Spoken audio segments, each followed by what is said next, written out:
Welcome back. In this video I will talk about the Chinese economy and the potential future of China as the definite leading economic superpower. Today, when you ask a random person about who is the number one economic superpower, most people would probably tell you it's the US. This is not strange, as the US has undoubtedly been the number one for quite some time. But with the Chinese economic rise the past decades, the question should be asked whether this is still the case right now, and especially if it will still be the case in the future. Let's start with the demographical side. China counts almost 1.5 billion people, and this makes it the country with the most people on Earth. There has been a demographic switch the past decades as China is aging. China used to have a very young population until the one-child policy in 1979 was introduced. The population pyramid of 1980 shows a skewed distribution with fat tails at younger ages. If we now look at the pyramid for 2021, we see the people who used to belong to the bottom of the 1980 pyramid have now aged and have reached the middle of the 2021 pyramid. So we see China is getting older, and analysts expect the population to decrease significantly. To counter this, there has been a two-child policy as of 2015, and actually as of this year, China has incorporated a three-child policy, which means families can now have 3 children instead of 2. We also see more people going to college, which leads to a higher skill set. This will translate itself in higher value economic sectors. So let us now look at some macroeconomic statistics. It makes sense to start with GDP. We see that GDP in absolute returns has been constantly increasing. If we look at GDP growth, we see that the growth has slowed down though the past decade. This makes sense. China has been growing so extremely hard that it is hard to keep that speed up. It is well known China is an exporting country. China is the world's largest manufacturing economy and exporter of goods. The Chinese trade surplus, which is export minus imports, amounted to $45.5 billion in May. The US, on the other hand, had a trade deficit of $71.2 billion as of May, with US imports from China being around 20%. The problem we see in the US is consumption without production. In China it's the other way around, but this will change. There is no doubt in my mind China will change from an industrial-focused economy to a consumer-based economy. Let's see what an expert has to say about it.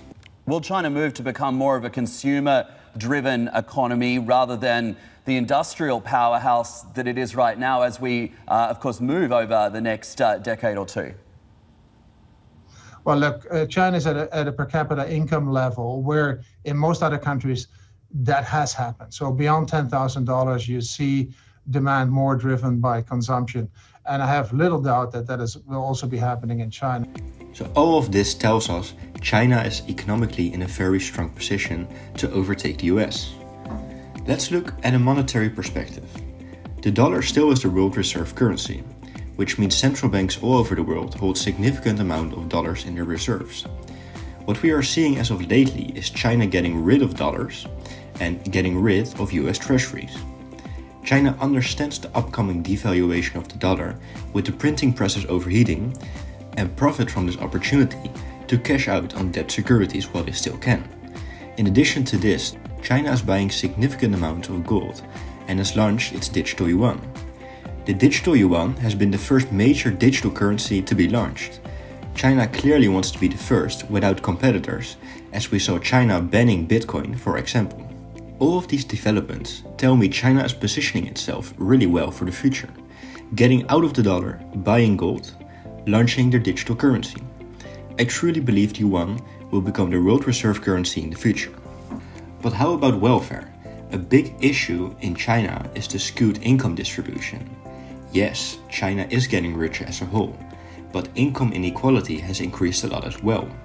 According to researchers of the London School of Economics, the share of national income earned by the top 10% of the population has increased from 27% in 1978 to 41% in 2015, while the share earned by the bottom 50% has dropped from 27% to 15%. This shows there is still a lot of poverty, with around 40% of people living in rural areas. Also, China is the largest emitter of greenhouse gases, and its air and water pollution affects other countries as well. And how about healthcare? which is mostly private and pricey, or paying pensions for the big upcoming group of elderly. And maybe the most important aspect of welfare, mental health. The work culture in China is typically working extremely hard and making long days with a lot of pressure. This is also referred to as the 996, which stands for working from 9 a.m. till 9 p.m. 6 days a week, and has big influence on people's mental health. To conclude this, China is inevitably going to be the biggest economic superpower, but still has a lot of work to do to improve social welfare. So to end the video, China will both get old and will get rich at the same time. Thank you for listening. Don't forget to comment, like and subscribe, and I will see you in the next video. Bye!